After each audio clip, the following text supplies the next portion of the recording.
Bem, bom dia a todos, nossos alunos processualistas penais. Estou aqui tentando gravar aqui o dia de domingo, tá um dia chuvoso aqui em Fortaleza, né, nesse dia 7 de março de 2021. E vamos dar continuidade ao nosso conteúdo, né? Ao nosso conteúdo programático, tá bom?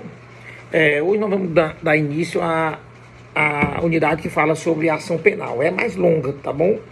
Talvez umas 2 aulas e meias, tá bom? Mais tardar 3 aulas.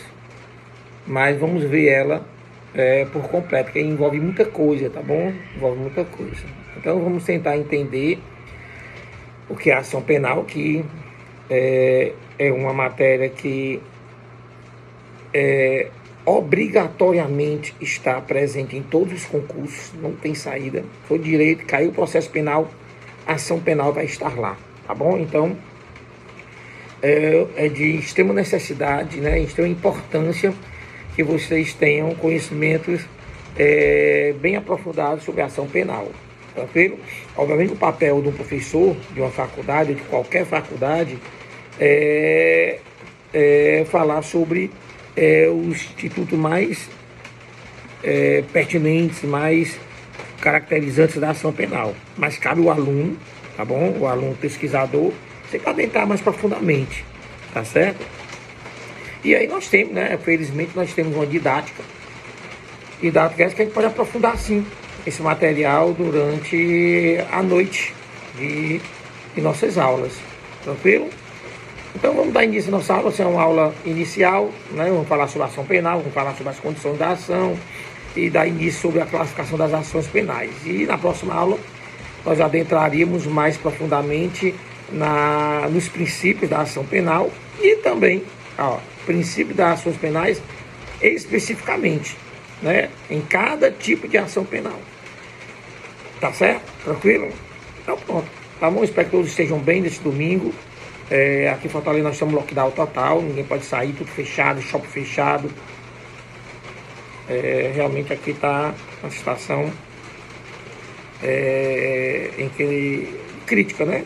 Crítica devido à situação sanitária que estamos passando, tá bom? Que reflete na restrição de nossas liberdades, tá bom?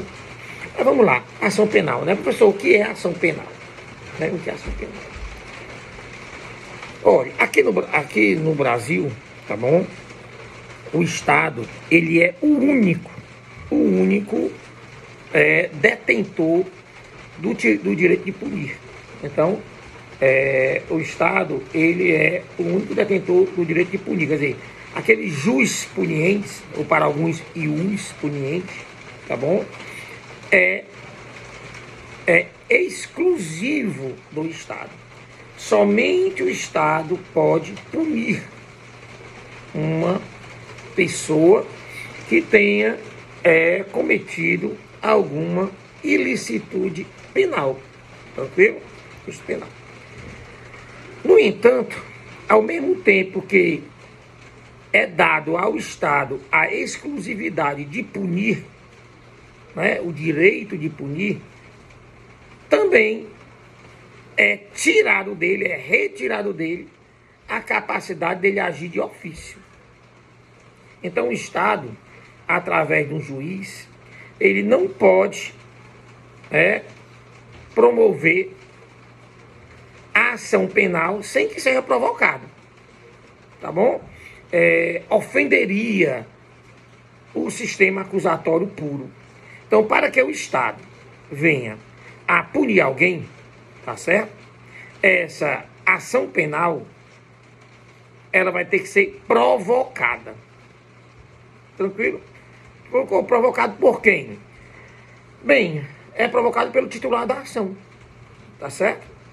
Que pode ser o MP, o Ministério Público, tá bom? Como pode ser também o próprio ofendido, a própria vítima. Então, essas duas pessoas, né, esses dois institutos, ofendido e MP, Ministério Público, podem eles sim são os titulares da ação penal. Obviamente, cada um dentro das suas características. Vocês vão ver que a regra é que o representante do Ministério Público seja o titular da ação penal. Mas o direito penal em si, ele reserva alguns momentos, vamos ver lá na frente, em que o ofendido também poderá ser o titular da ação. Tranquilo? Entendido isso, tá bom? Entendido isso, direito de punir de quem é exclusivo do Estado. Mas o Estado pode, de ofício, propor uma ação penal? Não, ele tem que ser provocado. Pasmem, mas um juiz, ele não pode, tá bom? Por si só, de per si, tá certo? Promover a ação penal. Ele precisa ser provocado. Provocado por quem? Representando o MP, em regra, ou em alguns momentos também pelo o ofendido. Tudo bem? Aí sim, agora eu posso definir o que é ação penal. Tá bom? Então, a ação penal nada mais vai ser do que aquele instrumento invocatório do Poder Judicial do Estado. Tá bom? Então, é um meio de provocação do Estado para que ele venha a promover uma ação penal, seja em prol de você mesmo, como ofendido, seja em prol da sociedade. Tá bom? Às vezes em prol até do próprio Estado.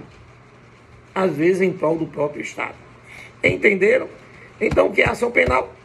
Nada mais é do que um instrumento provocador do Poder Judicial do Estado para que ele venha a punir alguém que tenha cometido uma ilicitude penal. Tranquilo? Tá certo? Isso aqui é ação penal. Vocês vão ver comigo lá na frente que essa ação penal ela tem um instituto provocador.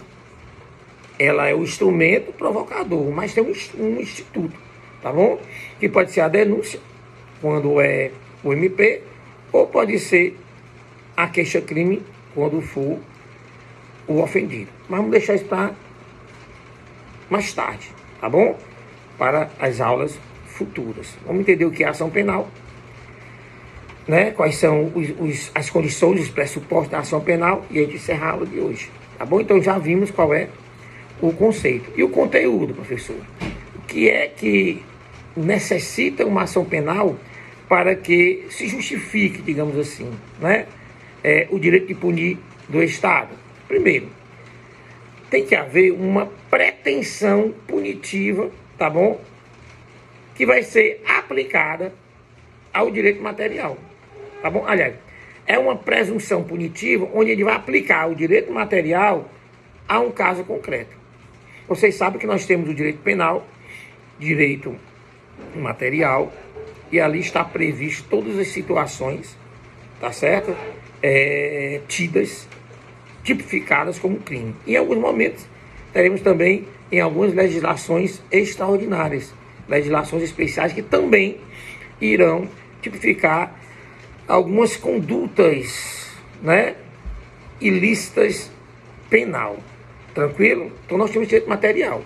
Então para quê? Para que se justifique, né, uma ação penal, para que se justifique toda a operacionalidade do Estado em conhecer um fato para depois punir o seu autor ou acusado, necessário se faz o quê? Que essa pretensão punitiva, tá bom? Ela surja através de quê? Da aplicação do direito material a um caso concreto. É o que nós chamamos na teoria geral do direito de subsunção de uma norma ao caso, ou a subsunção do caso a uma norma. Tá certo? Então, isso é o conteúdo. Então, para que nós venhamos a punir alguém pela prática de injúria, necessário se faz que o comportamento, tá bom? O caso concreto, ali a ser conhecido, venha a se encaixar. Subsumir é como se fosse encaixar, né? Encaixar nos elementos tipificadores da injúria. Objeto material, objeto jurídico, nucleotipo, os elementos subjetivos, né? Dolo, os sujeitos ativo e passivo do crime, a consumação, tá bom? Todos aqueles elementos que vocês estudaram no Direito Penal 3, eles precisam estar, de alguma forma, subsumidos, né? Encaixados no caso concreto. Isso é o conteúdo. Sem que haja prova dessa materialidade criminal, ou pelo menos bons indícios de autoria, não se justifica a ação penal, a existência de uma ação penal. Tranquilo? Isso é o conteúdo, tá bom? Características da ação penal, né? Então vamos lá. Primeira característica é de direito público, tá certo? O que quer dizer isso? Ora, o Estado chamou para si, tá certo? A responsabilidade de punir. Então, os juspunientes aqui no Brasil, tá bom? É exclusivo, quer dizer, o direito de punir é exclusivo do Estado. Então, é de direito público. Por esse motivo, nós chamamos de direito público, tá bom? É de direito, é subjetivo, tá bom? Porque é dado ao titular da ação esse poder de provocar, tá bom? De exigir uma prestação estatal. Por isso que é subjetivo. Seja pelo MP, seja pelo ofendido, tá bom? É um direito autônomo, tá bom? O direito de ação, ele é autônomo, ele é diferente do direito material, tá bom? Então basta que o ofendido ou o MP, tá bom? Encontre, né, esses elementos comprobatórios de materialidade e autoria para que eles possam provocar, tá bom? O que eu quero dizer que é autônomo, porque é um direito subjetivo, tá bom? Do titular da ação, seja MP, seja o ofendido, tá bom? Não confunda o direito autônomo com o direito subjetivo em si, tá certo? Ele é autônomo porque ele independe de regras, digamos assim, do direito material. O que a gente baixa é só fazer a subsunção do fato à norma. Se isso houver, o direito de ação ele é completamente independente, tá certo? É tanto que ele pode ser rechaçado, ele pode ser rejeitado logo de início. Por quê? Porque talvez o MP, ou talvez o juiz não encontre, né, os requisitos necessários para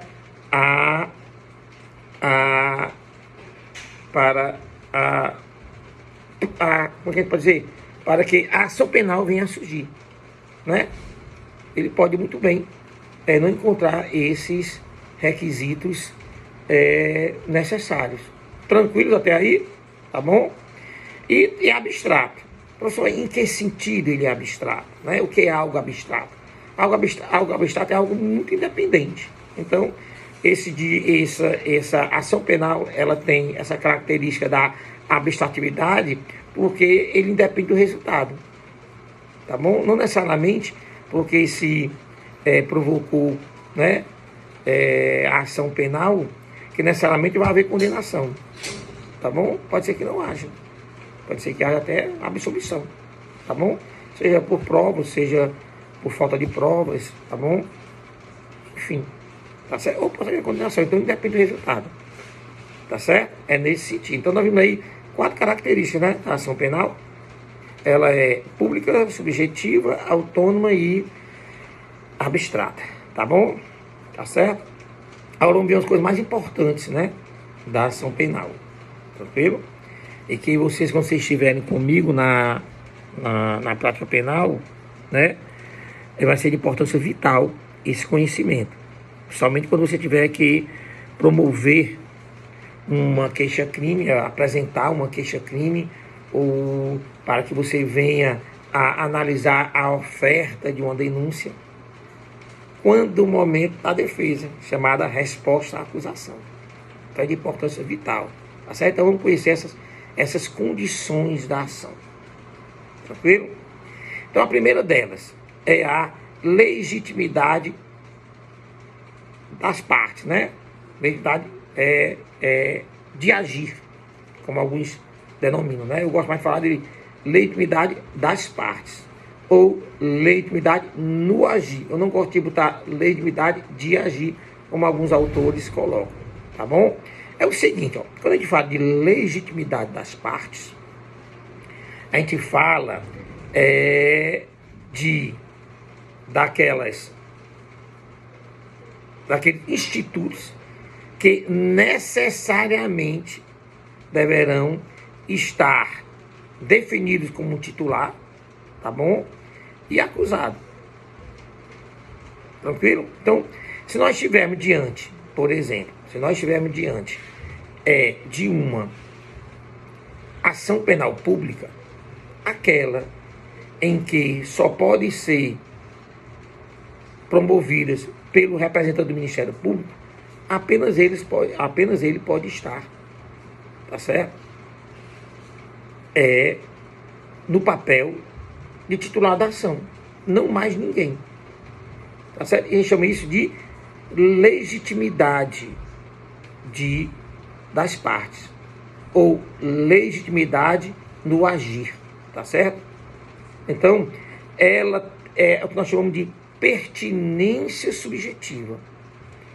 Quem tem que acusar é aqueles que estão previstos na lei, e só podem ser acusados aqueles também que estão previstos em lei. Então, só pode acusar aquele a qual o conjunto distratório indica como o praticante do crime. Não mais ninguém. Não mais ninguém. Apenas ele. Tá bom? Então não é qualquer pessoa. Eu não posso, por exemplo, digamos assim, entrar com um crime de dano, né, promover uma ação penal, né, por crime de dano, e acusar o pai do menor que causou o dano. Não posso. Porque não foi o pai do menor que causou o dano, e sim o menor. Civilmente, posso até ser, sim, de promover uma ação, indenização contra o pai do menor, porque no direito civil eles seriam responsáveis civilmente pelos danos causados pelos seus filhos, digamos assim. Mas no penal, não. Estão vendo aí? Então, no caso de legitimidade das partes, você tem que identificar quem é o titular da ação. Então, você vai ter que identificar qual a espécie de ação, o tipo de ação e, obviamente, quem vai ser o acusado. Tá bom? Então, o que a gente chama de legitimidade ativa do titular da ação e a legitimidade passiva, aquele que vai sofrer os desabores de uma persecução penal. Entenderam? Então, repetindo. Professor, qual a primeira condição da ação? A legitimidade das partes. Tá bom? Para que uma ação penal ela seja recebida pelo Poder Judicial do Estado, a primeira coisa, identificar se há uma pertinência subjetiva legal naquele que está promovendo a ação, titular da ação, e aquele que está sofrendo, né, a persecução estatal. Tranquilo?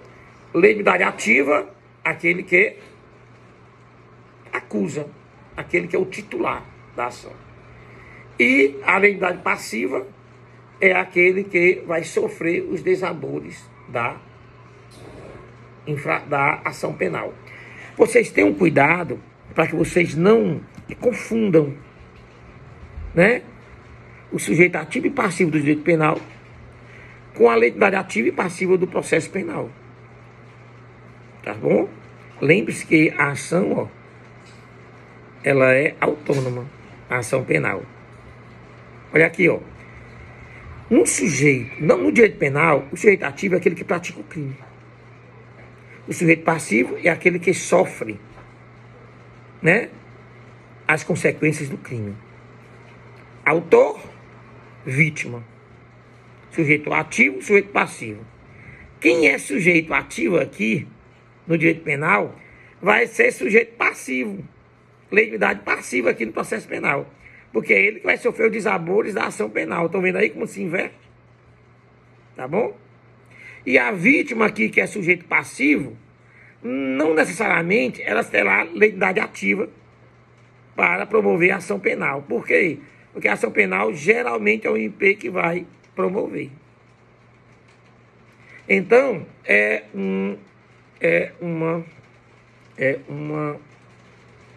um conselho, né? É uma experiência que o professor Vasconcelos está passando para você. Então, não confunda sujeito ativo e passivo no direito penal com legitimidade ativa e passiva no processo penal. Chovendo de novo. Ô, chuva boa. Tranquilos aí?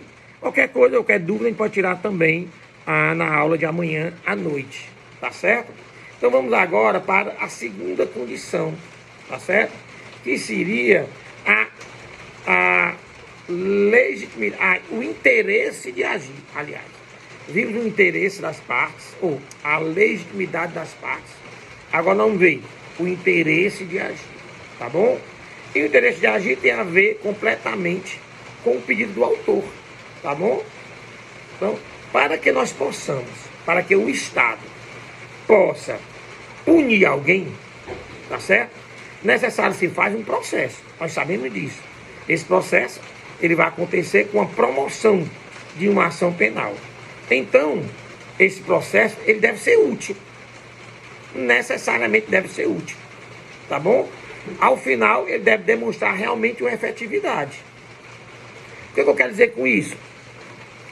Às vezes acontecem algumas situações em que o processo penal, ou a ação penal, ela vai ser um processo, né, promovido pela ação, ele vai ser completamente desnecessário.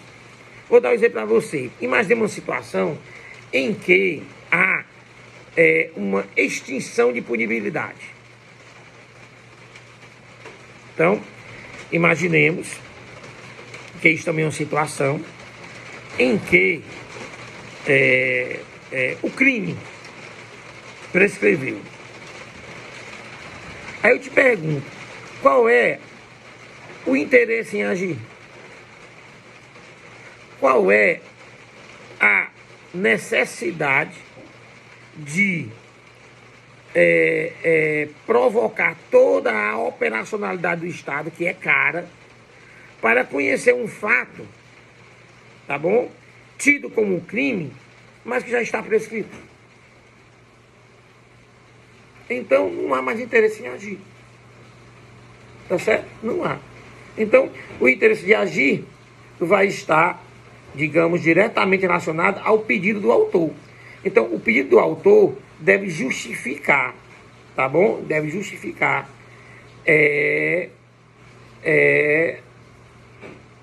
a operacionalização do Estado em conhecer uma situação através de um processo.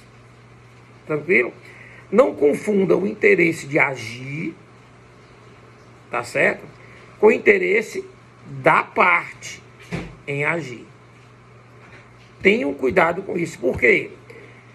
Uma coisa é o interesse, por exemplo, de um ofendido em condenar o seu algoz. Tudo bem, se justifica. Ele tem interesse. Tá bom?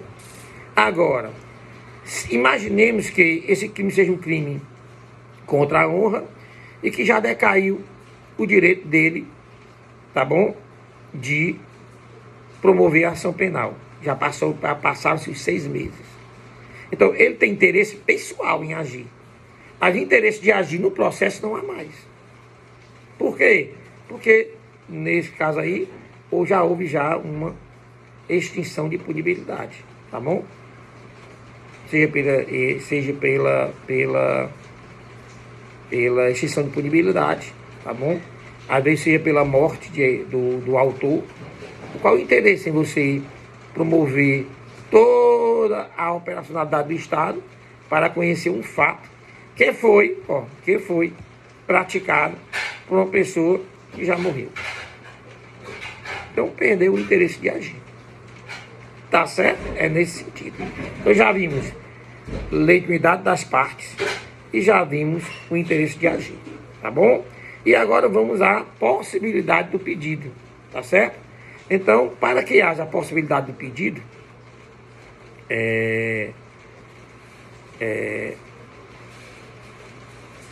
cuidado para não confundir, né?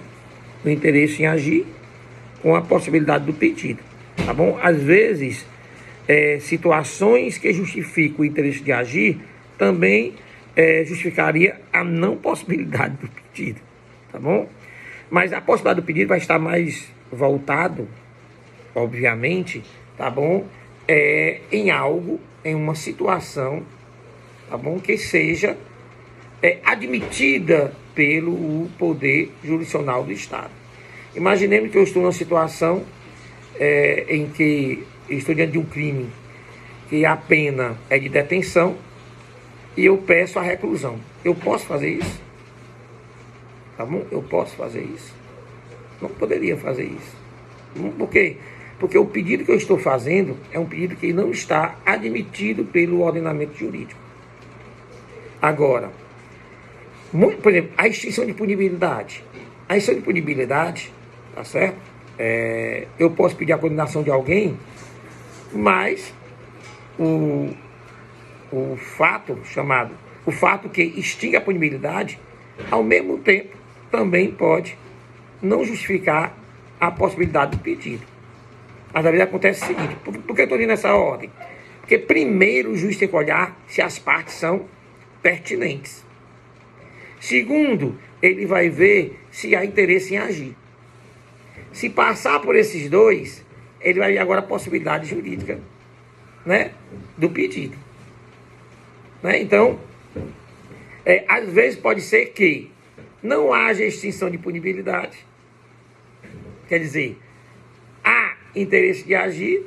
No entanto, o pedido que foi feito é um pedido, tá bom? É um pedido que não é admitido pelo ordenamento jurídico.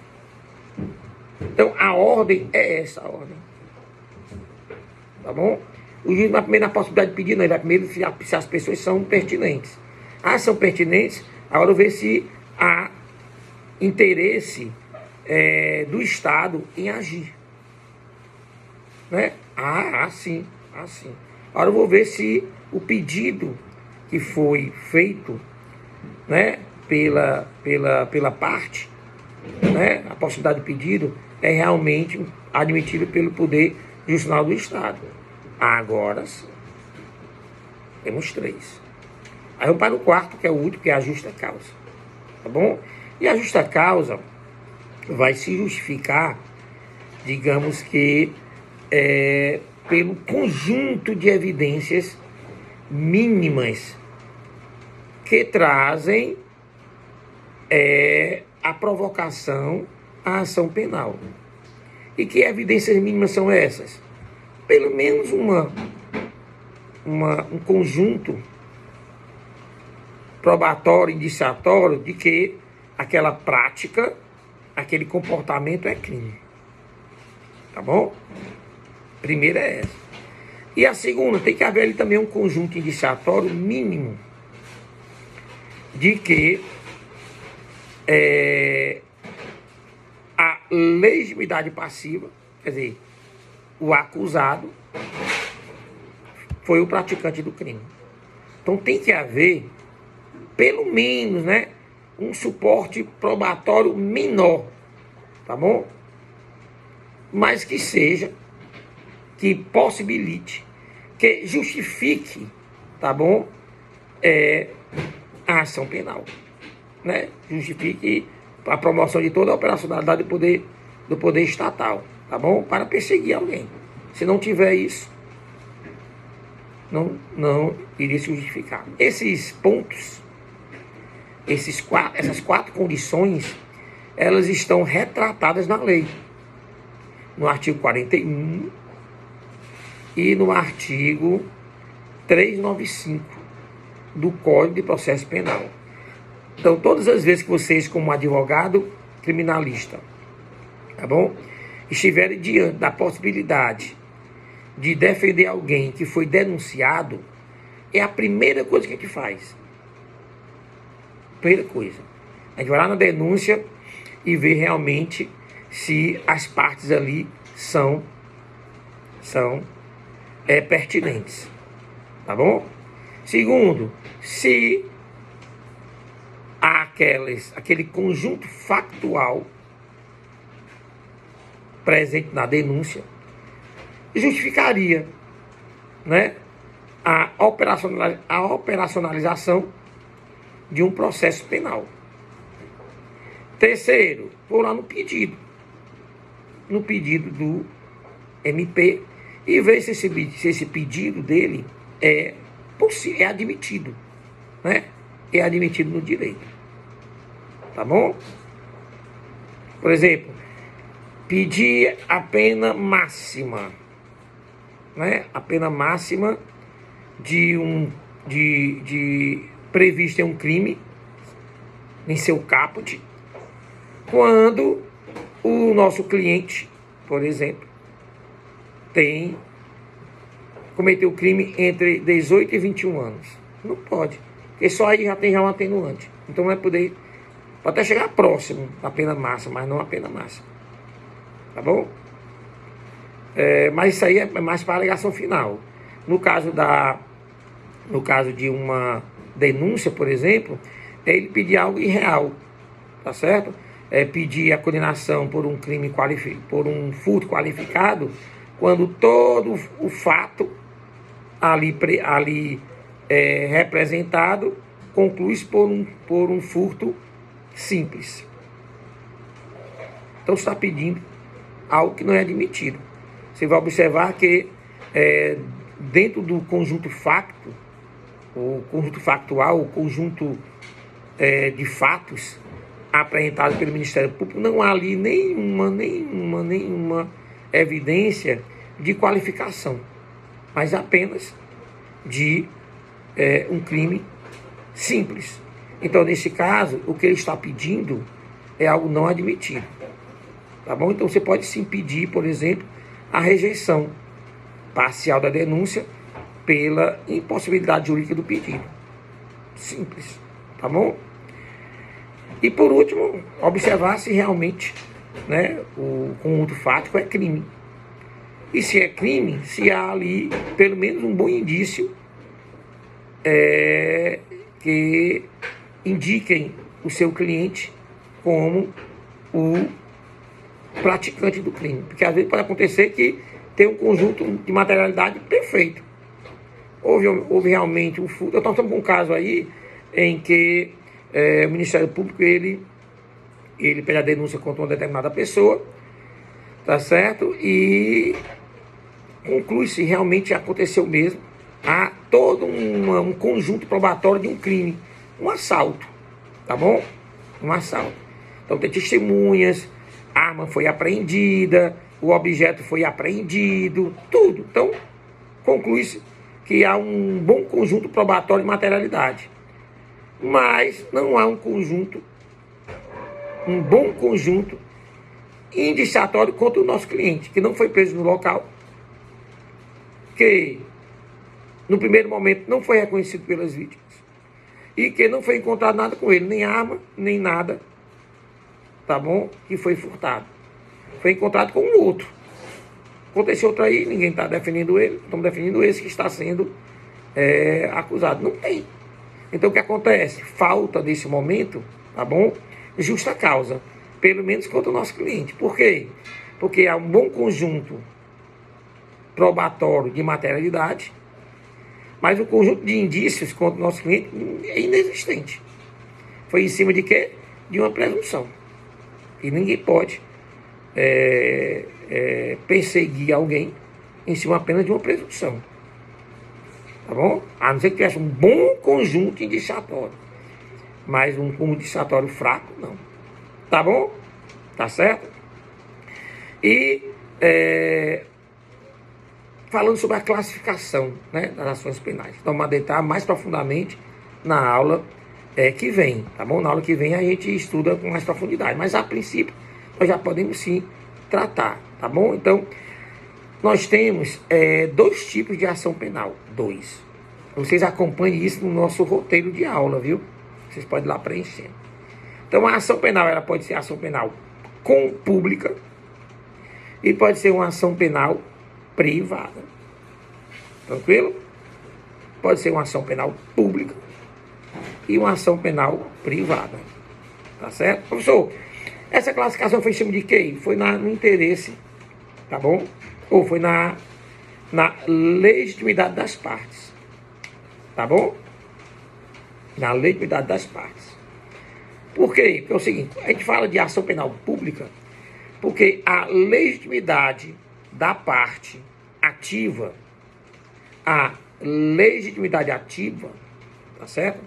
Caberia ao representante do Ministério Público. Então, em uma ação penal pública, o titular da ação é o Ministério Público, é o representante do Ministério Público, vai ser um promotor de justiça.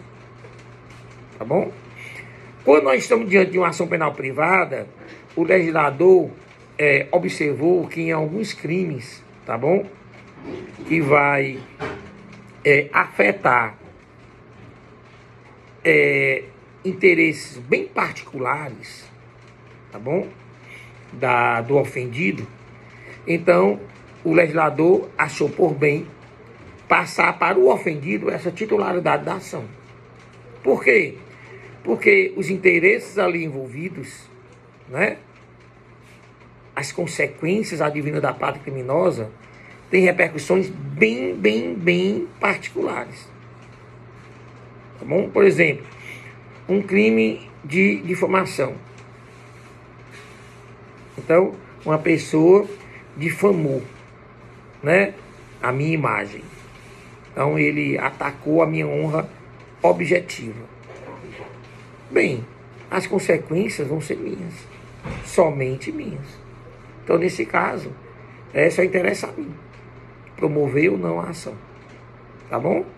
Entenderam? Então, repetindo, nós temos a ação penal. A ação penal poderá ser pública ou poderá ser privada. Na pública, a titularidade é do Ministério Público. Tá bom? Na ação penal privada, a titularidade é do ofendido. Tranquilo? O instituto provocador da ação penal pública vai ser uma denúncia ofertada pelo Ministério Público. O instituto provocador da ação penal privada vai ser uma queixa-crime apresentada pelo ofendido. Tá vendo aí? Começando a ver as diferenças aí? Já vimos 2 diferenças da ação penal pública e da ação penal privada. Tá bom? A pública, o titular, ou a pública privada, a diferença entre seus titulares e a diferença em seus institutos provocadores. Tá bom até aí? Tranquilos? Há uma subclassificação da ação penal pública. Então, a ação penal pública pode ser condicionada ou incondicionada. Tá bom? Ela será incondicionada quando o Ministério Público, para denunciar, nada mais precisa do que somente, tá bom, a justa causa. Entendeu?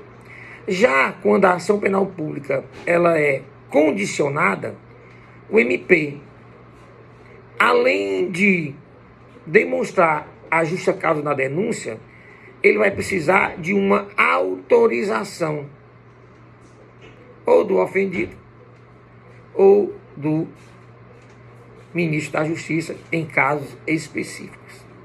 Então ele vai precisar de uma representação. Então, nos crimes de ação penal pública condicionada, o MP, para denunciar, precisará de uma representação do ofendido ou vítima. Do contrário, ele não poderá denunciar. Entenderam? O crime de estelionato é um exemplo de um crime de ação penal pública condicionada. Tá bom? O Ministério Público, para denunciar alguém pelo estelionato, a vítima em si deverá representar. Tranquilo? Tá bom? Já a ação penal privada, vamos entrar com mais profundidade também na aula que vem, eu já posso já subclassificar. Nós temos a ação penal privada genérica, nós temos a ação penal privada personalíssima e temos a ação penal privada subsidiária da pública. Mas nós vamos entrar mais detalhadamente nessas ações, tá bom? Nessas clássicas na aula que vem. Tranquilos? Tá bom? Então, hoje, conceituamos a ação penal, tá bom? Como aquele instrumento provocador do direito de punir do Estado. Vimos isso. Vimos que para que essa ação penal fosse provocada, necessário se faz, tá bom? Um conteúdo.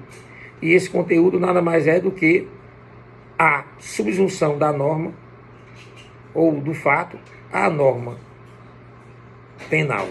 Tranquilo? Vimos também as características da ação penal. Dela ser pública, subjetiva, autônoma e abstrata. Depois disso, passamos a observar as condições da ação, ou pressupostos da ação penal, que configuraria em legitimidade das partes, interesse de agir, possibilidade jurídica e justa causa. Vimos cada uma delas e nos aprofundamos, tá bom? E após tudo isso, nós vimos de en passant, só fazendo um link para a próxima aula, a classificação das ações penais, que poderiam ser ação penal pública e ação penal privada, tá bom? Dentro dessas características que eu falei para vocês. A ação penal pública também poderia ser condicionada ou incondicionada, tá bom? E, no caso da ação penal privada, ela pode ser genérica, personalíssima ou subsidiária. Tranquilo? Em cima disso, encerramos a aula de hoje. Eu quero que vocês assistam. Acompanhem essa aula pelo roteiro. Anotem as suas dúvidas. Tranquilos? E amanhã, à noite, a gente debate sobre o assunto. Tranquilos? Se cuidem, tá bom? Até amanhã, se Deus quiser.